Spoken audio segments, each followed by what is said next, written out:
Well, for you astute listeners and followers of the DPW podcast, you might have noticed that we posted a video of our fancy new setup, which I immediately changed. Automatically.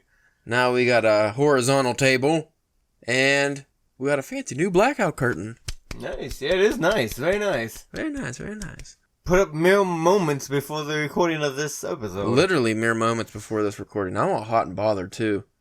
I feel icky. Also, it's weird because now I can hear noises I never heard before. The wind. Well, if we stop picking up like that, the white noise or like the other side? Yeah. Ooh. I was trying to think. What movie? No. Was it a Kevin Bacon movie? I don't think it was. About the white noise on the TV. The 24 guy. Didn't the guy from 24, didn't he have some kind of... Sutherland. Yeah. I think when... Kiefer Sutherland. Because he had like a string of like kind of horror movies there for a while. Because like I think he had like that and like that Mirror movie or... Interesting. I have something that you might want to check out related to horror. You don't have to read the horror, obviously. I have the Webtoons app on my phone. Okay. And I read a lot of like the anime stuff they have on there. Well, I found out the horror ones at least. I don't know if... I'm sure this is done by other people. Because like I was reading one that had... It was like a video game one and it has music and stuff. The horror ones actually have like pop-up screens. Oh. They have like different things where all of a sudden like you scroll down and it pops out at you, which is cool. And then they have ones where if you allow access to your camera, it'll all of a sudden just snap to your room, like what you're looking at on your phone, and it'll just be in front of you. Like, what the fuck? And you start looking around, then there's a monster right there. It's pretty cool. I'll give you a couple links to look up later. I only got spooked once, though. And that's because I wasn't expecting that it would do that, and I peed my pants. Just a little. Oh, that's what that huge puddle was. Oh, no, that's something else. Don't worry about that. Also, I was thinking, should we start every podcast like a fucking meeting of high society guys, like a secret meeting, like any new business? Any, or what do they start with? Old business? Old business, yeah, because any old business. And what's it like? Because like there's doing like a roll call, and then there's what's it called? Like there's like a word. I can't think of what it is. For the roll call? No, not for the roll call. Attendance?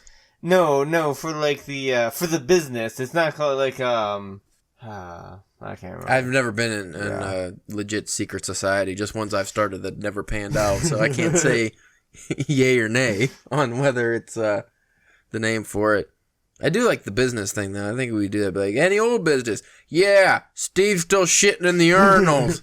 Fucking Steve, really, dude? Come on. Well, if Dan wouldn't be in the stall for so long, I've been telling you we need 2 stalls. There's always goddamn reading in there. Maybe I want to do some reading in there too. I want to do some fucking reading in there. I like the sports section of the Playboy. That's not a thing.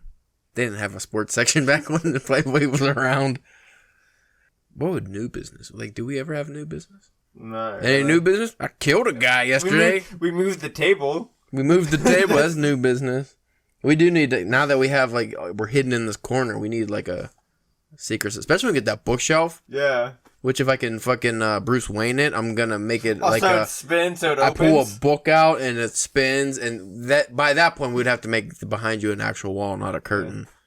Yeah. Oh, that'd be so cool. That would be cool. I have been talking for like the last 10 years or so about creating, if I ever bought a house, a fucking, like a room that has I like the old school book, pull the book and it turns, but it doesn't have to be that. Well, this, Kevin Smith has one of those in his house because his house used to be Ben Affleck's house. Right. And it was like before the whole Batman stuff, but that's how he got a safe room put into the place. Ooh. And that's how you got to the safe room is you pulled the bookshelf and it opened up and that's how you would get into the safe room. That'd be fucking cool. I don't know what I would do with that power though. I'll just watch TV in there, I guess. Just make it your little man cave. Yeah. That'd be cool.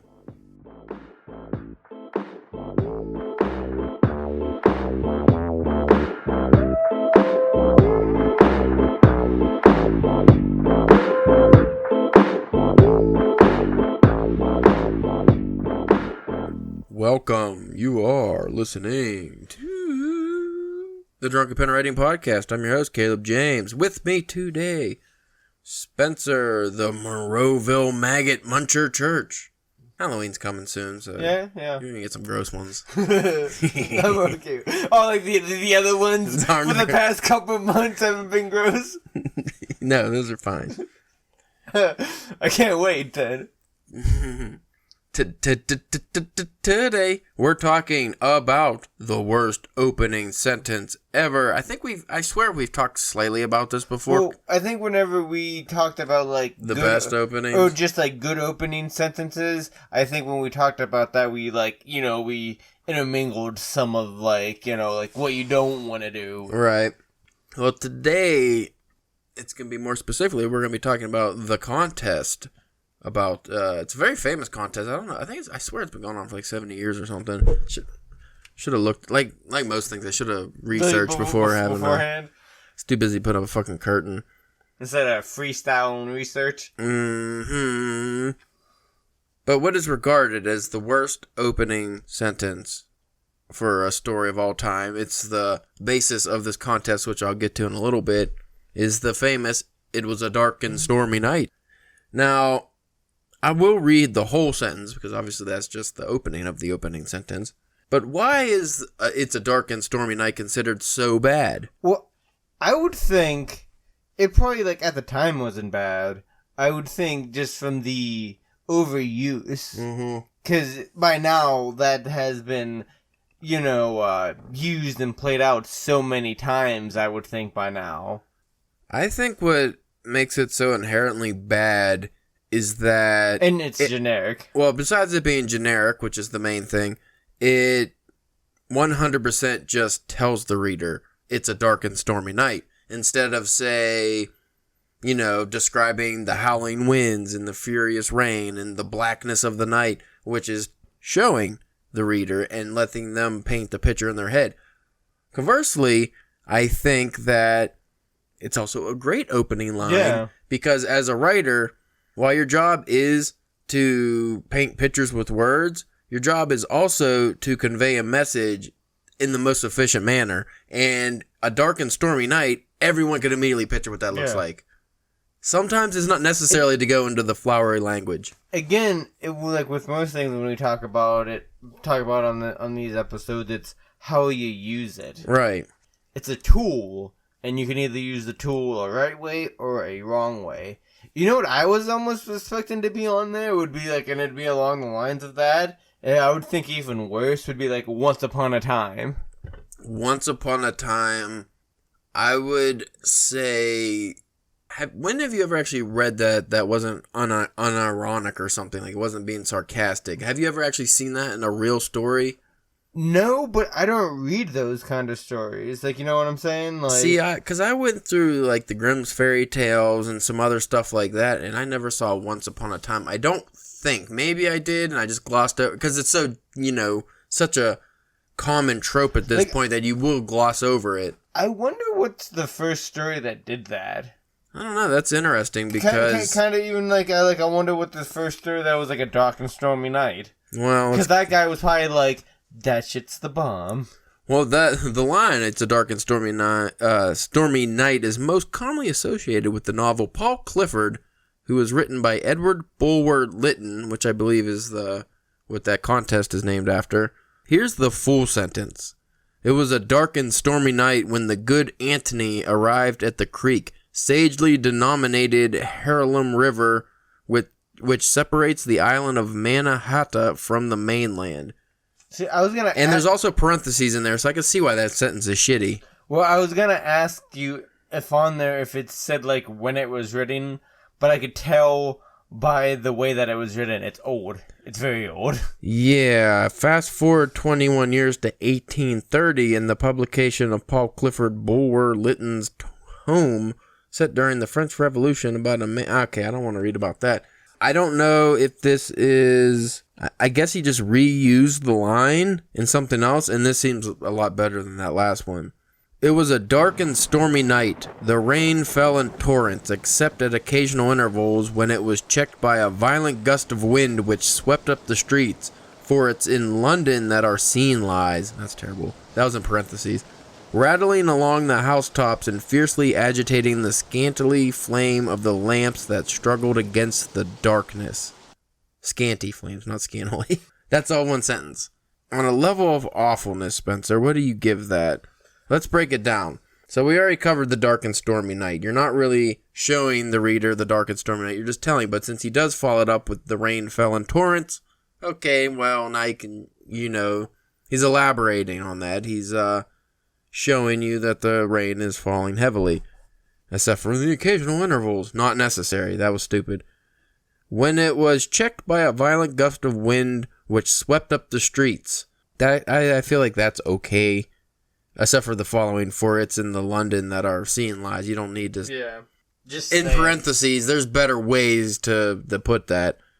And then going back with the wind, rattling along the housetops and fiercely agitating the scanty flame of the lamps that struggled against the darkness. So he's trying to show you, the wind blowing against the flames and things like that. The rooftop shaking. That's fine. I think it's mainly just too much for one sentence. Well, and then... the fact that the sentence is like a paragraph long, I think, that's never good either.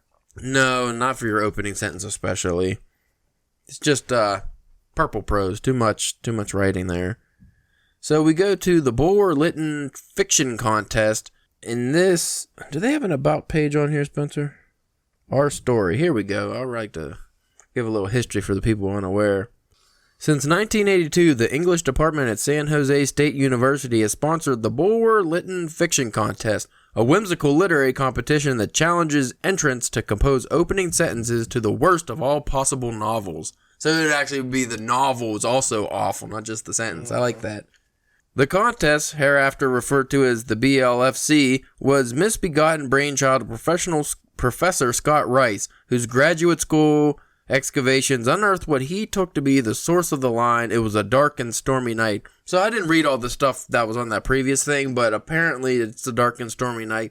Isn't like they think they have it pinned down, but it's one of those things. It could be somebody else wrote it, or like the history could be different. Well, especially for back then, there was no way to keep track of that shit. I'll put this in the show notes if you folks want to read more about this, because this goes on for a bit. But I wanted to read some of the purposeful, awful first opening lines to, terrible novels. I like this is broken down into categories. The first one is, what is that word? Grand Panegyndrum? Panegyndrum? How would you say that? Panegyndrum? That's not right. Grand Panegyndrum Special Award. I feel really stupid if I found out it's like an easy word that everybody knows. But anyway, so whatever that award is, this is the opening. This is by Robert R. Moore from North Falmouth, Massachusetts. Emile Zola wandered the dank and soggy streets of a gloomy Parisian night, the injustice of the Dreyfus affair weighing on him like 1,000 baguettes, dreaming of some massage or therapy to relieve the tension and pain in his aching shoulders and back, and then suddenly he thought of his Italian friends and their newly invented warm water bath with air jets, and he rapturously exclaimed that oft misquoted declaration, "Jacuzzi!" I'm gonna be out of breath reading some of these, because they're all one sentence. I think that's if there was a step mark thing or like a checklist you had to do for a bad opening or just a bad sentence period is way too long. That's way too long. That's one of the when you have to put in there's 5 or 6 commas in that one sentence just to break it up. Well, also, he's just adding way too many descriptors here. Dank and soggy streets of a gloomy Parisian night. One, dank is fine. That's some form of wetness. Then you add soggy, unnecessary. Which is another. Which doesn't even go with streets. Why would the streets be soggy? I don't like when people describe hard objects as soggy, because there's no way concrete is going to be soggy. Then gloomy, again. If you have dank, I think gloomy would have just worked by itself. Obviously, this is purposeful. And then the Dreyfus affair weighing on him 1,000 baguettes because he's in France. That's just great. I did kind of like that one. This one will be more up your alley. The next category is adventure. The winner, Andrew Lundberg from Los Angeles, California. We should enter one of these. Probably have to pay $20. Dropping his now empty Remington 30-06 and tearing across the tundra after 2 weeks of hunting in the Alaskan wilderness in the company of none other than 3-time Olympic sprinter Usain Bolt, the rustic outing being the spoils of his winning bid at the Sun Valley Country Day School live auction fundraiser, Bart Michelman realized with dismay that in this particular instance he did in fact have to outrun the bear. So, like, is the point to write a bad story, or is it kind of like you're writing, or is it like a Rousey or a Rousey, whatever that is, for like the movies, like, you know, that they give to all the shitty movies? Arousing? No, you're writing a purposeful, like, you're purposely writing an awful opening sentence to what would be your novel if you're writing an awful novel. So it would be like, oh, I'm going to write a novel about a spaceman fucking a bunch of aliens. Here's my first sentence to prove how awful this is going to be. I was just wondering because you were saying earlier about, like, not only was it like the thing for, like, I thought you meant like it was like for the book too. I was going to be like, that's a lot of work to just make, like, to write like a shitty book. A whole novel like, of shit. Why? Some people do that, and they get paid lots of money, though. I don't know if it's shit's great. Dishonorable mentions. Ooh, I like that. First up is Gwyneth Cosma from... These movies were just a little too good. Yeah, not shitty enough. Gwyneth Cosma... And this is 2019, folks. There's a 2020 edition, but it only had the winner, so I was reading these. Gwyneth Cosma, I'm probably saying that wrong, from Garmisch-Partenkirchen, Germany. Garmisch-Partenkirchen! That's probably as close as I could get. As they sprinted together down the echoing, looping ramp of the deserted Guggenheim Museum. I never read that before. Guggenheim? I guess it would have 2 G's. Why wouldn't it? It makes sense. It's just one of the, I always thought it would be O's. You're right? Guggen, like Google. I never read Guggenheim. As they sprinted together down the echoing, looping ramp of the deserted Guggenheim Museum, closely pursued by 3 swarthy members of the resultantly vicious Cannelloni gang, square-jawed British Royal Marine art historian, world's deadliest sniper John Savage, and his voluptuous young modern art critic Navajo linguist Samantha Silver, cursed architect, interior designer, writer, educator Frank Lloyd Wright for designing such circuitous route of the building. So many slashes. I can't do this. How did that one not win? So many slashes. I think the slashes it was too many slashes. Unreasonable amount of slashes. Next one, Ron Pizzari from Bath, Pennsylvania. Where's Bath, Pennsylvania? You ever been to Bath? No. Never. Not once. 3 days without food or water, archaeologist Phil Thompson, with his leg hopelessly trapped in a wilderness rockfall and with hungry buzzards circling overhead, saw his entire life pass before him, and he once again experienced, as a child, his mother's comforting words and tender touch as she gently awakened him from his reoccurring nightmare of being eaten by birds. Next up, Doug Purdy from Roseville, California. Anthropology. I noticed there's a theme with these two. They name their, like, career. Yeah. You have to make sure you say their career and their full name immediately in the first sentence. First thing. So I'm going to go ahead and say don't do that, folks. I never introduce my character in the first sentence, really. Or at least not, like, by name and what they're doing. And the names. Yeah. The names on these characters. Like, you could do, you know, Frank got hit by a car, if you just want something generic, and then go on about something, and then maybe later on in the chapter introduce Frank more. But you don't just immediately go into Frank Johnson, the proctologist at hire, you know, freelance proctologist. I kind of like that. Freelance proctologist. I need to not think of things off the top of my head. That's bad. Anthropologist Roland Weatherby stumbled upon the detritus of the cannibal camp, including the smoldering remains of his faithful guide Davy, enraged in disbelief at the thought that even in this digital information age, primitive tribes feasted on the red meat of human flesh paired with a subpar 2016 Chardonnay. Here's some children's literature. Should be good. Should be. How do you fuck up a children's intro? John Hardy, Falls Church, Virginia. This is the winner. Old Man Buckman had been murdering and dismembering teenagers in our town for years and getting away with it, and it's important to emphasize this right up front because young readers like you have painfully short attention spans, and unless a story grabs you right off the bat, you'll be back on your video games or phones or skateboards in the blink of an eye. Dishonorable mentions for kids.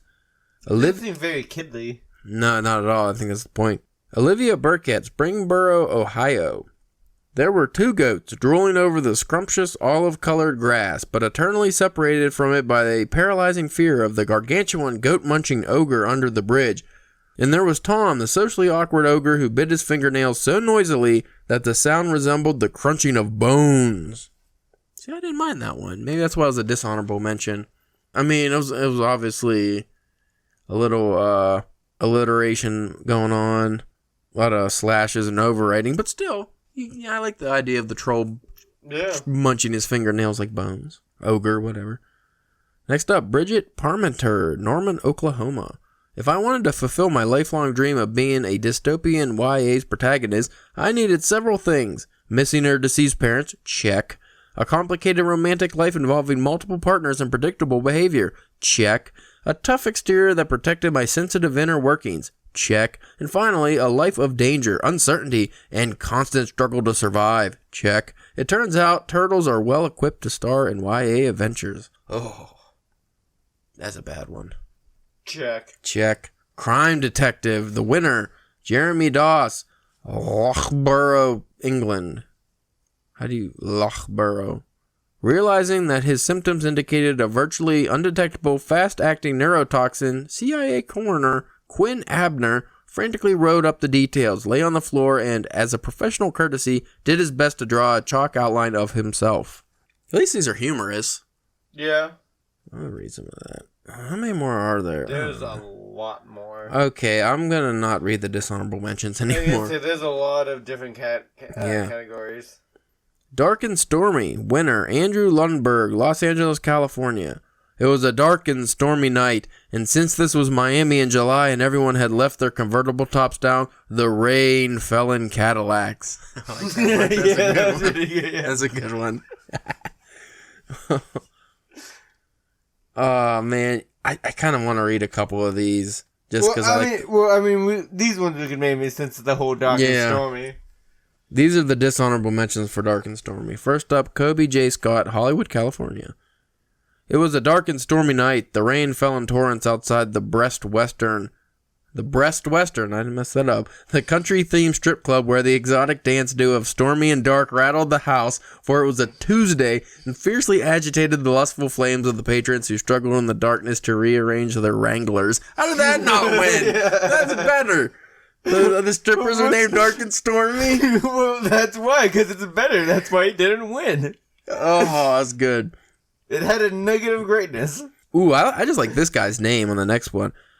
Saraswathi Ashok, Trivandrum, India. I know I messed that up. It was a dark and stormy night. The suburb was devoid of most life and color, and all you could see was the dull gaslights, dark clouds, and deep indigo sky. But to Jade, it was almost the same because, according to modern studies, dogs can see only blue, yellow, and gray. John Jay. Dogs on colorblind? They're like slightly colorblind, not completely. No, that's good. Yeah, it's good for them. They just see the world in dull colors. Like me. Next up, John Change, Crayfords, Australia. He was a dark and stormy night. His blows fell in torrents, except at occasional intervals when they were checked by a violent gust of wind to which he fiercely agitated a scanty flame in his struggle to light it, for there was jesting in his jousting. So that's just a pun, big pun. Kevin Anderson, Kiel, Germany. It was a bright and shiny day. The sun scorched the pavement, except under a spreading chestnut tree where it flattened the shadows and starkly enhanced the contrast, for it is in Hollywood that the script begins, illuminating the storyline and manifestly motivating the florid actors who fused and fumed about their lines. Okay, now this is where we're getting to the deep heart of the matter. You thought some of these were overwritten. Now the next category is purple prose. My favorite kind of prose. I don't know anything about Purple Rain, so I can't sing it or do the melody. I wasn't a Prince guy. No. Michael Jackson all the way, baby. You a Prince guy? You look like a Prince guy. No. You look like just because I walk around in assless jeans does not make me a Prince guy, okay? You kind of, you know what? Honestly, you kind of look like a Winger fan. You a big fan of Winger? No, what's Winger? You don't like Kip Winger? No, I don't know Kip Winger. I could have mistaken you for a Winger fan. I know Wings. I like the Wings. Isn't Winger the fucking, the kid from Beavis and Butthead always liked and they made fun of him? They always said Winger sucked, or was it Sticks? No, it wasn't Sticks. I think it was Winger. I don't know. We got off track. For Purple Prose, the winner, Randall Card, Bellingham, Washington. When the tall, dark, handsome, buff, and wealthy cowboy moseyed into the blazing Six Guns novelty shop, I felt a wave of heat flood through me, as if I had accidentally swallowed my sublingual nicotinic acid lozenge, causing the niacin to be released instantaneously, rather than in a more controlled, extended, low-potency dose, for which means the prescription had been written. Jesus. I'm going to read another one. Greg Homer, Diamond Springs, California. These are the dishonorable mentions, by the way. The eyelash palm viper of Central America, only about the size of a bungee cord, the kind of bungee cord you use to secure your bike on the back of the car or to keep your patio furniture chairs together or to make sure that the raccoons are unable to remove your plastic trash can lids, was both deadly and beautiful. I like this one. This is Baltimore, Maryland. Zippera Harker? It's a TZ. I don't know how you... Zippera? Zippera Harker from Baltimore, Maryland. The snow scattered like fair parmesan from God's own shaker, drifting down lightly to cling to our squirming spaghetti skin beneath robes of tomato puree, making no distinction between the whole wheat and white or tagliatelle and bucatiani among us. That's gross. I like that first pod. The parmesan. Yeah, like that's a good line you could use to. I have no idea what's happening in that one. Here we're going to romance. The winner, John Hardy, Falls Church, Virginia. The villa in Tuscany is abandoned now, and nature, in the form of invasion vegetation, is reclaiming the small vineyard where Rodolfo and Susanna made love each afternoon, beginning with the creeping Coccinea virginiana, followed by the woody Polemonium gloriosa, and ending, of course, with the drooping Glendularia vulgaris. So they were just making words up. I don't know what any of that means. I don't know if it's Italian or what. Science fiction. The winner, Greg Homer, Diamond Springs, California. The frequent and robust bouts of coupling that young Liam shared with his robot girlfriend Esther 4.0, while satisfying, often reminded him of eating chocolate-covered cherries without removing the foil wrapper. Ooh, so he's licking on that sexy robot lady, but she's a little metallic tasting. The hint of detail that I did like in that is the 4.0, so that there's been multiple. So he's had 3 others at least. At least. Not to mention prototypes. Yeah. And that's just Esther. And add-ons and whatever. Yeah. I'm sure there's a lot of weird stuff to unpack there. Fantasy and horror winner, Arlen Feldman, Colorado Springs, Colorado. Driven from the sea by pollution, Angliope the Siren found an economy apartment in New York City with the hope of luring the big city buses to their doom. But to her dismay, she found that her song was drowned out by police cars, fire trucks, and jackhammers, except for one joyous day when she was fairly sure that she caused a skateboarder to crash into a light pole. I like that premise. Like mythical monsters in modern day, and they can't be all scary and mythical because nobody gives a shit. Like the siren obviously wouldn't work because she just screams at you and nobody's listening. Yeah. What other ones wouldn't work? Medusa might still fuck some shit up. Oh yeah. Well, you couldn't look at her. Like Cyclops, they would just put them on social media. I swear I see Cyclopses on a daily basis. We used to work with one. They'd probably have like a GoFundMe. Yeah, we did work with a couple Cyclopses actually.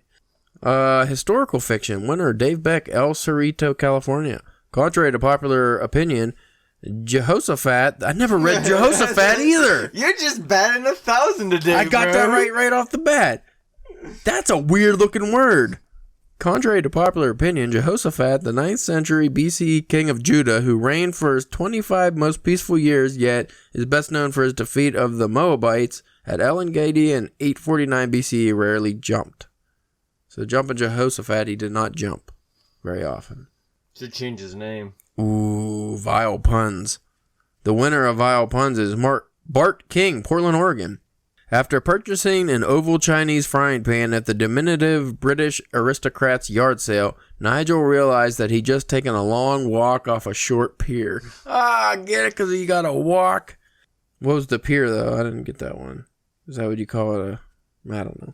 I'm going to read a couple more of these. Dave Beck, El Cerrito, California. So some of these people have submitted multiple times. Oh, yeah. I've seen a couple names pop up throughout the... These are dishonorable mentions. Fed up with Yeah, you just got... Why do you keep writing about Paris? Fed up with Parisian hipsters using fancy foreign words to describe French food, Pierre decided un ouf was un ouf. Lost on me. Too dumb. Josh Wright, Piedmont, Oklahoma. As Freddie donned the mercurial black waistcoat, trimmed his mustache, and helped his younger brother tie his ascot in preparation for the 22nd annual RavenCon, he could not help but reflect how happy he was to be a Poe boy from a Poe family. Edgar Allan Poe, because it's RavenCon. Is that a real thing? I want to go to RavenCon. That's made for me. Yeah, you'd be real down for that. I'm very disappointed. These fucking puns suck. But I think you would stand out though. Me? At a RavenCon? Why? Because I hear RavenCon and I just automatically think of like very thin, pale, black hair in their face, dark clothes, kind of, the stereotypical, like, you think of the, almost... So you're thinking of the Crow? Kinda. But skinnier? Like the more like gothy kinda, like an anime character. Kinda, yeah. And then you walk in there, with your normal like bright colored clothes or just not black, and if it's like any other con, you're just walking around in a tank top. I'll have you know, I will wear my Edgar Allan Poe shirt, and I will wear my Edgar Allan Poe hat and mustache, and my pea coat, and I threw my pea coat away because I got too buff and it doesn't fit anymore. That sucks, folks, when you get so buff. That's what nobody does about working out. When you get buff and you can't wear the pea coat anymore because it doesn't fit, you flex through it. Well, couldn't you just get a different pea coat? Shut up, Spencer. It's summer. What are you fucking... Oh, no, I'm just saying. Well, it was summer. Because I knew that must have hit you hard because you really liked that pea coat. I really did. It was so comfortable and it was nice. Okay, I will read this one. Another pun one. This is from Julian Calvin, Bellbrook, Ohio. What is that? More wood. For you folks that don't know, my fucking house got covered in wood. Don't ask. I was doing some whittling. When I was whittling, I whittled wood everywhere. Is that what you call it whenever the missus isn't around? You just whittling some wood down in the basement? Well, there's some wood getting whittled, that's for sure. In the basement. In the dark basement. After almost 20 years of baldness, Harry finally decided to splurge on an expensive human hair wig. After all, $400 to look 20 years younger was a small price to pay. Get it, toupee? Because he's getting a toupee. Shut up, that was clever. Western. The winner of the Western contest is Stephanie Carnage, Springboro, Ohio. Yeehaw, boys, and so long, called Eugene Bullet-Tooth Dynamite Jones as he rode off into the torrential downpour in his 32-inch tall miniature horse, Kevin, hiding a frown because he knew deep down in his heart he had yeed his last haw. I feel like I gotta read that one again. I liked it. the name. I'm gonna read that one more time just because I enjoyed reading that. I'm gonna go more harder into the yeehaw. More harder. I'm gonna go harder. Yeehaw, boys, and so long, called Eugene Bullet-Tooth Dynamite Jones as he rode off into the torrential downpour in his 32-inch tall miniature horse, Kevin, hiding a frown because he knew deep down in his heart he had yeed his last haw. See, if I read these beforehand, I can give them the right emphasis needed to make it more entertaining. Miscellaneous dishonorable mentions. First up, Jose Beltran Escavi, the Hog. Oh, is that a place? Okay. As I stood next to the deathbed, I could hear a whisper full of desperate urgency. I have to confess something to you. I am not your sister. I am your mother. I don't know why I'm sounding like a dude then. To which I just nodded and said, of course, Grandpa. Oh, see, that was right. Worked. I'm not going to read these either. Oh, like I said, folks, look in the show notes for that aura. I guess that's not really an article. That's their actual site with all the winners and losers. But it is pretty fun. And you can get lost 4 days reading those. So what'd you like the most? Which one? I like the Yeehaw Western Yeah, the one. Yeehaw. That was my favorite. The Yeehaw was pretty good. And then, there was another one that I kind of liked. Well, what did you learn about what not to write as your first opening? Like, what things you shouldn't put into your first opening that make it shitty? The full character's name, background, race, job, religion, family members, all that kind of information. Their whole biography. Yeah. In the first sentence, too much information in general. Yeah, you don't need that much information. Unnecessary. Also, which this just goes into writing in general, put the fucking thesauruses down. Yeah. At least for the first draft, I mean. Yeah, like if you got the thesaurus app on your phone, don't even use it on the first draft because you're not looking for the right. Like if you have to look real hard to find the word to say something out, like just say what you originally were going to say. Yeah. And you can change it later, but like another tip, if you are writing in such a way, as I was reading some of those, where the reader is going to be stumbling over some of the words because you use a fucking $20 word for no reason, that's usually bad writing because the reader needs to be able to get through fairly easily. Well, like a lot of those was like, there was like 5 $20 words.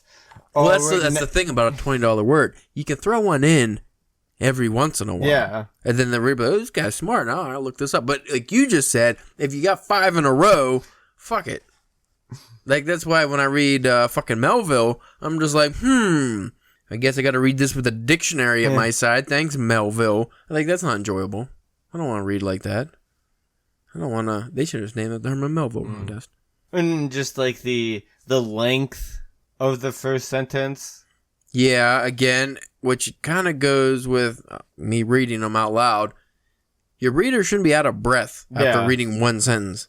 If they are, your sentence is probably way too long. It doesn't need to be that long. And a lot of famous writers are guilty of this one. Not opening sentences, but just sentences in general where they'll have a whole paragraph.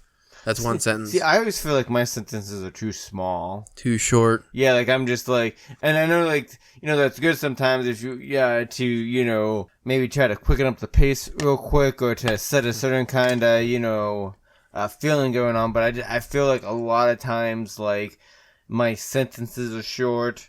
And then so that makes my paragraphs kind of smaller. And it's like I don't feel like I feel like I always have to go in and like add more than beef them up a little bit. I like to vary my sentences and paragraph length. Some paragraphs are only a sentence or two, which we've talked. I think it was me and you who talked about some advice I saw online where it said you should never do more. Just all small. Yeah, every paragraph should be less than 3 sentences. I'm not getting into it again, but I think that's shitty advice. Yeah. Paragraph is as long as it needs to be. Sentence is as long as it needs to be. The way I feel about it, though, is it's more about the pacing. And I think it's more enjoyable because if you read paragraph after paragraph of just short sentences. Oh, dude, yeah. Or every paragraph is around the same length in sentences and it's only 3 or 4 sentences each. Like, if it's too uniform, the writing's going to be. It might not even be boring writing. You just kind of zone out. It's like a natural response to seeing something like that. It's just you see like a wall of text and you're just kind of in and out. Vary it. So you want to catch the reader off guard with a long-ass paragraph every once in a while. You want to throw a couple short ones in there. And sometimes that's nice because if you follow up like a series of long paragraphs with a bunch of short ones, the reader's it's almost like a reward. It's like, that page took me 5 minutes to read. I knocked out 5 more pages in a minute's time. Like, that was quick.